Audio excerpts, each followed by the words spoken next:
সরানো হলো মালদার পুলিশ পর্যবেক্ষককে। মালদার 4 কেন্দ্রের পুলিশ পর্যবেক্ষক বদলি।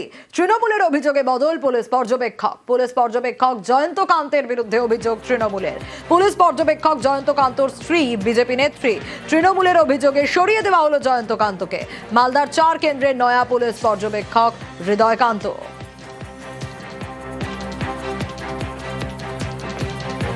সীমান্তবর্তী এলাকার 4টে জায়গায় মোথাবাড়ি, বৈষ্ণবনগর, সুজাপুর এবং মানিকচক। এই ভদ্রলোকের নাম এই 84 জন অবজারভারের অন্যতম, তার নাম জয়ন্ত কান্ত। বাংলা বিহারের বর্ডার, সেখানে দেখা যাচ্ছে তার স্ত্রী ঠিক ওই পার্শ্ববর্তী এলাকায় একজন বিজেপির অ্যাক্টিভ নেত্রী।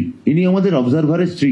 এই ভদ্রমহিলা ইনি বিজেপির ইনি সম্রাট চৌধুরীর হাত থেকে এই বিজেপির পতাকা নিচ্ছেন, যিনি বর্তমানে এখন বিজেপির উপমুখ্যমন্ত্রী, যাকে সামনে রেখে ভ্যানিশ কুমার আরেকজনকে ভ্যানিশ করে দিয়েছেন, যে নীতিশ কুমারকে। মালদার যে 4টে এলাকার যে অবজারভার, সে জয়ন্ত কান্ত, তার স্ত্রী ইনি। বাংলা 73 জন রিটার্নিং অফিসারকে বদলি করা হলো। আসলে আমাদের প্রশাসনের পুরো নিরাপত্তা কাঠামোকে পুরো ভেঙে দেওয়া হচ্ছে। তৃণমূল কি অভিযোগ করছে, কি এলো গেল, কমিশন কি করছেন সেটা কমিশনের ব্যাপার। কোন সরকারি কর্মচারীর বাড়ির লোক, তিনি তার স্বামী হতে পারেন, সন্তান হতে পারেন, তিনি কোনো রাজনৈতিক দল করতে পারেন, এরকম কোনো তো রুল বুক নেই যে কোন সরকারি কর্মচারীর বাড়ির লোকও রাজনীতির সঙ্গে যুক্ত থাকতে পারবেন না। কিন্তু সেখানে সরকারি কর্মচারীটিকে সততার সঙ্গে তার কাজটি করতে হবে, নিরপেক্ষতার সঙ্গে করতে হবে, যদি তিনি নির্বাচন কমিশন বা নির্বাচনী কার্যের সঙ্গে যুক্ত থাকেন। মাঝরাতে মুখ্য সচিব, স্বরাষ্ট্র সচিব বদল, ডিজি, সিপি সহ একাধিক পুলিশের শীর্ষ কর্তাকেও বদলে।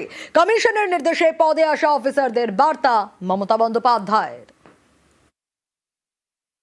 নির্বাচন ঘোষণা হওয়ার দিন থেকে, তার আগে থেকে বিজেপি পরিচালিত যে ভ্যানিশ কমিশন আছে, BJP vanish washing machine commission, তারা মানুষের ওপর অত্যাচার করবার জন্য যারা এলাকা চিনত অনেক অফিসারদের, প্রায় 50 থেকে 100 জন অফিসারদের তামিলনাড়ুতে, কেরালায় পাঠিয়ে দিয়েছে, যাতে এখানে টাকা ঢুকতে পারে, বিজেপির বেনামি টাকা, গুন্ডা ঢুকতে পারে, ড্রাগ ঢুকতে পারে, বুলডোজার চলতে পারে, দাঙ্গা করতে পারে, সেই সব সুযোগ করার জন্য আমি আমার যারা অফিসার এখানে নতুন পোস্টিং হয়েছে তাদের বলবো, আপনারা রাজ্যের প্রশাসনে আছেন, যদি কাজ করতে চান ভালো করে, মানুষকে দেখুন, আমাকে দেখার প্রয়োজন নেই।